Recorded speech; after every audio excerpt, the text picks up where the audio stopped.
waxaa jiray nin aad iyo aad u wanaagsan. waxa uu deganaa meel magaalo ah. magaaladaasna aad iyo aad ayaa loo jeclaa sababtoo ah waxa uu ahaa nin deeqsi ah. waxa uu ahaa nin rinlow ah, dadkana u dhimriyo una naxariisto. laakiin waxaa deris la ahaan jiray nin xaasid ah oo laqdabo badan. aad iyo aad waxa uu uga xumaaday ninka deriskiisa ah wanaagga badan ee lagu yaqaano iyo sida loo jecel yahay, asagana aan loo tixgelinaynin. nacayb badan ayuu u qaaday. nacaybkiiba maalinba maalinta ka dambeysa waa ay la sii korodhay ilaa uu xaasid aan ninka arki karinba uu ku soo noqdo. aflagaadadiisa iyo xumaantiisa ayaa ninkii wanaagsanaa had iyo jeer ku soo noqnoqoto, oo waxaa la leeyahay ninkii deriskaaga ahaa waxaas ayuu kaa sheegayay, dhibkaas ayuu gaarsiinayay. aad iyo aad ayuu uga xumaaday xumaatada oo ninka deriskiisa ku hayo. waxa uuna go-aansaday in uu ka guuro oo meel kala dego. magaaladii oo dhan ayuu isaga guuray. waxa uuna degay meel baadiye ah ayuu degaan ka dhigtay. meeshaas uu degay ayuu waxa uu ka dhistay guri yar oo keligiis uu ku nool yahay asaga iyo reerkiisa. dadka musaafiriinta ahna waa ay soo mari jireen markii ay maqleen hebel ayaa halkaas degay, sababtoo ah waxay ku yaqaaneen martisoor iyo wanaag aad iyo aad u badan. dadkiina waa uu soo dhoweeyey, sida ay jecel yihiinna iyo sidii uu awooday ayuu u sameeyey. dadkii oo dhan way isu soo sheegeen. maalinba qoys ayaa soo guurayay oo way ay soo agdegayeen ilaa ay markii dambe soonihiisa iyo agaarkiisa oo dhanba ay noqotay meel deegaan ah oo dad badan ayaa deris la soo noqday. intaas ugama oosan harin ninkii xaasidka ahaa, oo waxa uu maqlay ninkii saaxiibkiis ahaa marna oo deriskiisa ahaayeen in uu meel baadiye ah degay. baadiyihiina ay camiratay oy meel magaalo ah oo kale ay noqotay, oo tuulo halkaas ay ka soo baxday. tuuladaasoo asaga loogu magac daray. dadka musaafiriinta ahna ayba ku nastaan oo ay jecel yihiin. halkaasna oo bis ganacsi oo ka bilowday oo safarayda ayaa isku dhaafto. xaasidkii arrintii ayuu u dulqaadan waayey, oo waxa uu sameeyey ayuu garan weysanaa, oo isagoo magaalada joogo ayuu ammaantiisa necbaaday. haddana magaadiye markuu tegay, ammaantiisa iyo samaantiisaba kor ayay u soo baxday. maalinkii dambe ayuu u qasday, oo waxa uu soo aaday ninkii deriskiisa ahaan jiray, saaxiibkiisna ahaan jiray ee tuulada iska degay.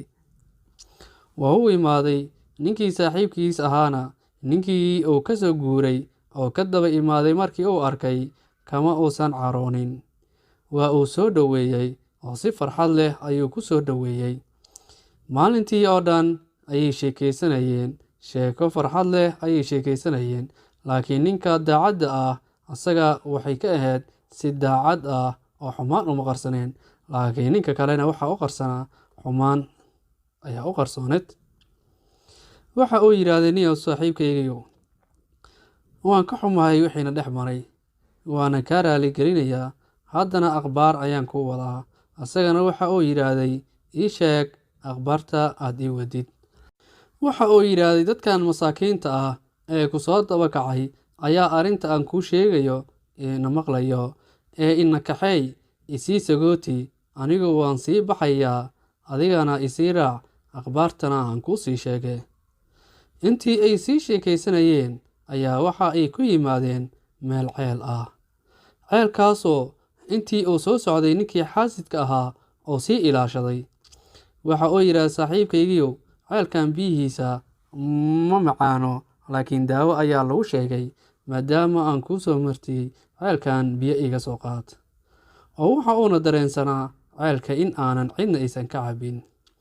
saaxiibkiisna ceelkii ayuu galay ninkii wanaagsanaa. markii uu galayna xariggii ayuu u jaray, wuuna isaga tegey. saaxiibkiis isaga oo qaylinayo, warniyahow meesha iga saar, see wax kaa yihiin, laakiin ma uusan dhegaysan oo danihiisii ayuu iska sii raacday. ninkii maalinkii oo dhan ayuu meeshaas uu ku jiray. Habeenkii ayaa la gaaray. Habeenkii markii la gaaray asagana uu ceelka isaga jiro oo intaas oo dhan sharqan dhegaysanayo ama qof ceelka kor imaado oo iga bixi dhaha ayuu dhegaysanayay. Laakiin habeenkii saqdii dhexe markii la gaaray ayaa waxaa imaaday jinni. Jinnigaas oo sheekaysanayo ceelkii korkiisa ayay iska yimaadeen wayna ay sheekaysteen. Mid ka mid ah jinnigii ayaa waxa uu yiraahday saaxiibkayga ma og tahay dadkan bini'aadamka ah shanfaroolayaashu aqli badan ma lahan, sababtoo ah ceelkan dhanaan ayay biyo ka cabayaan. Halkaas geedka salkiisa haddii ay ka wareejiyaan dhagaxa saaran meeshaas biyo badan ayaa uga imaanayo. Biyahaas aad iyo aad u macaan mana arkaan ceelkan ayay u soo safraan. Kii kale ayaa yiraahday saaxiibkaygiyow waa runta oo dadkan shanfaroolayaasha ah ma aqli badno, sababtoo ah anigu waxaan sixiray gabadha boqorka ayaan sixiray. Sixir aad iyo aad u weyn ayaan sixiray. Haddii aan sixirayna waa ay daaweyn waayeen. Daawadoodana wax weynba ma ahan. Haddii shaygaas ku daraan ay quraanka noocaasna ay ku akhriyaan xanuunka waaba uu deynayaa. Laakiin jinnigii kale ayaa hadlay. Warniyow saaxiibkaygiyo waxa aan maqlay boqorka ayaa imaan doona meeshaani. Beri ayuu imaanayaa. Kii kalena waxa uu yiraahday haa wuu imaanayaa oo ninka wanaagsan ee meeshaan soo degay ayaa uu soo aadayaa oo wuxuu maqlay nin wanaagsan oo ahludiin ah ayaa meeshaas degay. Kadibna wuxuu u imaanayaa meeshaasi gabadhiisa in uu kala kaashado oo yiraahda ii daweey ayuu u imaanayaa. Asagana waxaa ku filan intaas oo yarta ah ayaa ku filan. Markii ay sheekooyinkoodii dhammaysteenna jinnigii waa ay iska baxeen oo danahoodii ayay raacdeen. Waagiina markii uu baryay ayaa dadkii ceelkii soo dhaaminayay markay imaadeen waxa ay ka soo bixiyeen ninkiina waxa uu soo aaday dadkii tuulada deganaana markii ay arkeen inuu soo noqday aad iyo aad ay ugu farxeen. Marxabeen badanna waa ay ku soo dhoweeyeen oo waxay ka baqayeen ninkaas xaasidka ah in uu shartiisa oo ninkan dhibaato u gaarsiiyo. Intii la sheekaysanayay oo xabaar la joogay ayaa waxaa soo galay safarkii boqorka ayaa soo imaaday oo soo socdo ayaa la arkay. Safarkii boqorka haddii loo tegayna waa boqorkii iyo ninkiina way is salaameen. Ninkii ayaa yiraahday boqorow soo dhawaaw wayna ku sugaynay. Boqorkii ayaa yiraahday see ku ogaatay in aan soo socdo seena ii sheegaysay. Wiilkii ninkii wanaagsanaa ayaa boqorkii waxa uu ku yiraahday boqorow waxaan ogahay waxyaabaha aad u socotid. Boqorkiina waxa uu yiraahday maxaan u socdaa. Boqorkii ayaa yiraahday wiilkii ayaa boqorkii ku yiraahday boqorow waxaad u imaatay gabadhaada xanuunsan in aan kuu daaweeyo oo ila kaashatid. Anna gabadhaada xanuunkeeda waan ku filanahay hadduu alla yiraahdo wayna ku caafimaadaysaa. Boqorkii ayaa arrinkii aad iyo aad ula yaabay oo sida uu ku ogaaday in uu soo socdo asagoonan qofna u sheegin in uu meeshaas aadayo iyo sida uu ku ogaaday qalbigiisa waxa ku jiro. Arrintiina waxa uu la wadaagay wasiirkii saaxiibkiisa ahaa. Wasiirkiina wuxuu yiraahday ninkani hadduu gabadha daaweeyo ayadaba ku dar. Kadibna gabadhii ayuu daaweeyay oo intii ayuu maray. Meeshii biyaha loogu sheegayna geedkii waa uu ka furay oo waa uu duleelshay meeshii. Halkaasna dadkiina waxay ka heleen biyo aad iyo aad u fara badan. Boqorkii oo ninkii daacadda ahaa la joogo ayaa wasiirkii dhintay. Kadibna booskii wasiirka ninkii daacadda ahaa ee wanaagsanaa oo marna gabadhiisa qabay ayuu ku wareejiyay. In muddo ah ayaa xilkaas u hayay.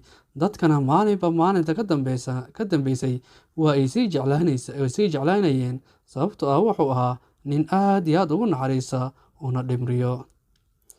Ayadoo halkaas uu marayo ayaa waxaa geeriyooday boqorkii markii uu xijaabtayna dadkii waxay u magacaabeen asaga in uu boqor magaaladii ka noqdo. boqorkii oo ciidankiisii wato oo magaalada wareegayo ayuu waxa uu ka dhex arkay dadkii ninkii xaasidka ku ahaan jiray oo dadka dhex socdo. ciidankiisii ayuu u wacay oo waxa uu ku yidhaahday, ninkaas ii soo qabta ina keena. kadib ninkii xaasidkii ahaan jiray ayaa la soo qabtay oo waxaa loo keenay ninkii boqorka magaalada ka ahaa, marna ay ahaan jireen deriska oo saaxiibada ah ay ahaan jireen. waxa uu ku yidhaahday, war ii waran xaaladaada. isagana wuxuu yidhaahday, waan fiicanahay. waxa uu yidhaahday, miyaad i garanaysaa? isagana waxa uu yidhaahday, maya, ku garan mayo. waxa uu yidhaahday, waxaan ahay ninkii saaxiibka ahaa ee deriskiina ahaa ee soo xasi jirtay kaasoo carari jiray. maalinkii dambena ceelka intii aad ku riday aad uga soo carartay. xaasidkii aad iyo aad ayuu u naxay. waxa uu ka naxay maanta heybadda ninkan ka muuqato iyo ciidanka tirada badan ee ilaalinayso iyo sida uu ugu gacan galay. ninkiina waxa uu ku yidhaahday, aniyahow, xaasidnimada horumar marna laguma gaaro. wixii aad wanaag iyo samaan aad ku gaari weysid iyo daacad, laqdaba iyo xumaan iyo xaasidnima kuma gaaraysid. adigu waxaad damacday in aad i dishid, laakiin dilkaas aad i damacday inaad dishid ayaan waxaan ku gaaray horumarkan aadkii aad ku wanaagsan ee waxaan kaala talinayaa xaasidnimada iska dhaaf iyo lugooyada dantaada khaaska ahna ka shaqayso. halkaas ayaanan qisadeenna maanta sheekadeenna ku soo afmeeraynaa. waynu ku mahadsan tahay sida qiimaha iyo wanaagga badan aad qisadeennada ula socotay. wabillaahi towfiiq. wassalaamu calaykum waraxmatullaahi tacaala wabarakaatu.